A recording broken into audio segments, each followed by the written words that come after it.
All right, last video we had here with Captain Dean, John Lopez. We were at Playa Herradura here in Costa Rica. Absolutely beautiful. The last video we did was, obviously we were talking about we were going to go fishing the next day. We did go fishing the next day.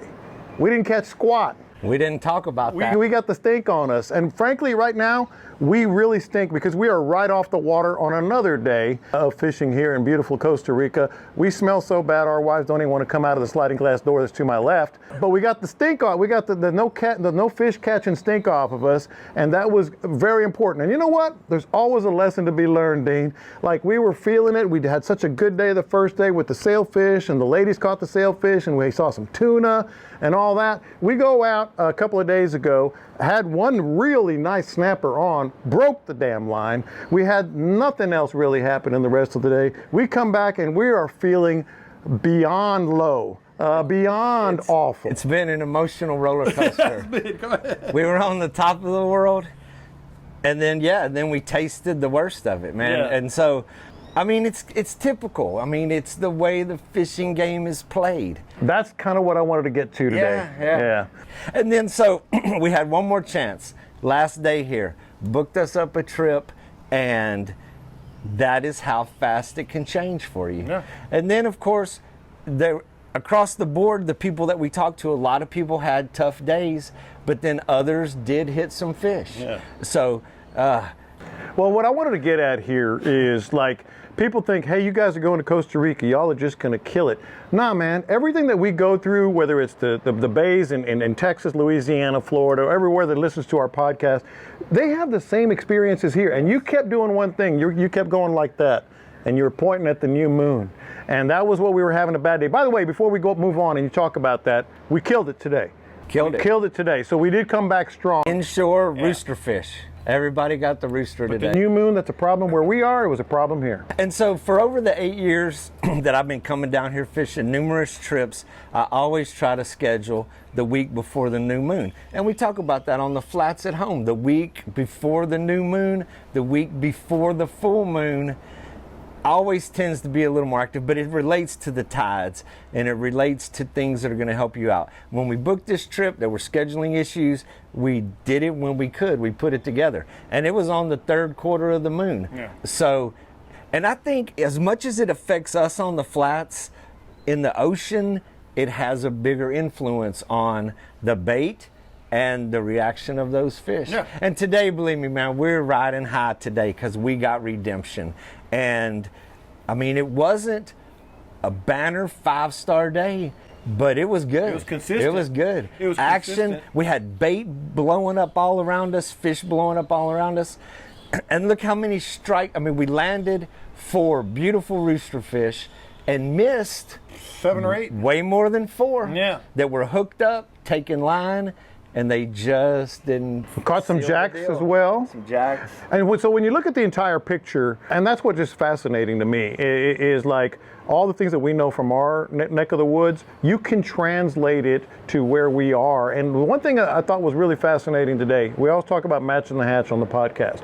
Our guy today, Abanico was his name. Fan, like ceiling fan, was his nickname. I don't know how he got it, but I don't want to know maybe. Anyway, so we started fishing on some deep rocks in about 50, 60 feet of water, and he looked at me and he goes, we need to make a move to go get some bait, because they weren't quite hitting the bait that he was throwing. He wanted to throw some live sardine. We made about a 20-minute run, which was actually about 30, and then we came back another 30 minutes, and making that decision, just like you do, just like I do, matching the hatch, changed everything. And as soon as those baits hit the water, man, it was on then. So, and then it's a confidence thing. You know, if you know you're going to fish a little harder, you're going to spend a little more time in the area with what you know is going to work. Yeah.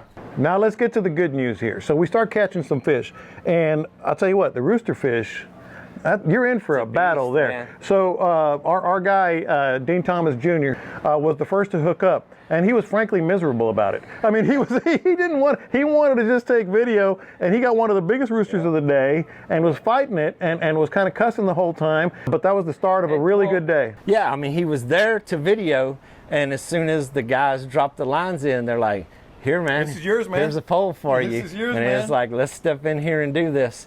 And then I was backup cameraman today. That's right. Got some videos of him. He was hooked up. And then we you got had hooked numerous up? strikes that came. Here's the thing about the rooster fish that I frankly didn't know. It reminds me a little bit of almost like a kingfish in that it goes back and forth. It zips back and forth. It's like a combination of a king and a mega jack crevalle because they're strong. They'll they go dive down. to the bottom. They'll come up and jump. They cover a lot of territory. Yeah. A jack will kind of stand its ground and beat you down in one place. The roosters are, I mean, they're go back and fast. forth, yeah. They're fast. They're strong. They come up on top. They put on a show. They come to the boat. They get a little juiced up when they see the boat, mine was and then they coming- start. mine I was mean, breaking the surface. but when they see the boat, they will take that line all the way back to where you started. So, an amazing, strong fish. Stamina, landed them, and when we released them, I mean, they release well. Yeah. They swim away with full strength. So, amazing, strong fish. But yeah, they cover a lot of territory. They put on an amazing show. And one of the most beautiful fish you'll ever pull out of that water. When that rooster pops up, Oh man, that top fin, it is amazing. It is absolutely beautiful. One other thing I learned today, not just that everything that we've been talking about, that transfers from where we fish to here. Man, you had a king mackerel hit had a yours. It's king like just hit. like we do off the jetties. Hit. And then with all of that going on, we were watching fish hit the surface. Exactly the opposite of what we did 2 days ago. I mean, the ocean was just quiet. There was nothing. Today, they seem to be everywhere. I mean, we were watching them across the horizon, schools hitting the surface, trolling around those schools, and trolling around the rocks, trolling around the beachfront. We really hit a variety of stuff today. Last thing before we get out of here, and that is the most important thing, the ebbs and flows, I think is the message that people think, you have to know when you book a trip, you always have high expectations. We started each morning with like, this is going to be an epic day. The first day it was.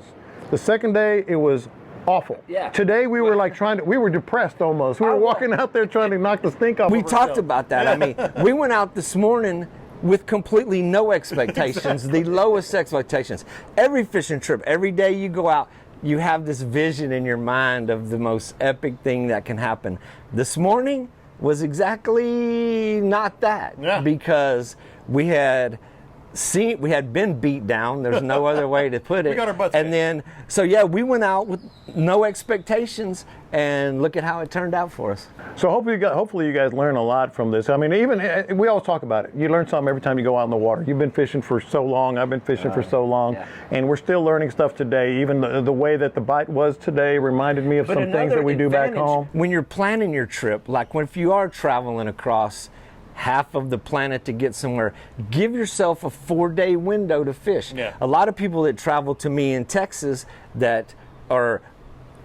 have a goal, and it is to get it. They give themselves a bigger window. Yeah. So you have problems with the weather, problems with the wind, variations of all those things. Maybe the moon. And so we started fishing Tuesday, finished on Friday. So that was a huge window to get a variety of options. So whenever you're planning those trips, whenever you're doing that, I mean, give yourself some options. It's not always easy to get that much of a window, but if you can, it helps. And it helped us today. I just wish you guys could have seen him this morning, just drudging his way off we the got a beach picture. onto that panga and toward the boat. He's like, I'm miserable, I'm horrible, this sucks, I stink, you stink, all of us. I was like, why are we getting on? Why are we doing this to ourselves? But it works out, guys. And don't forget, we really enjoy interacting with you guys with the comments that you can lay on this YouTube video right here, as well as liking it.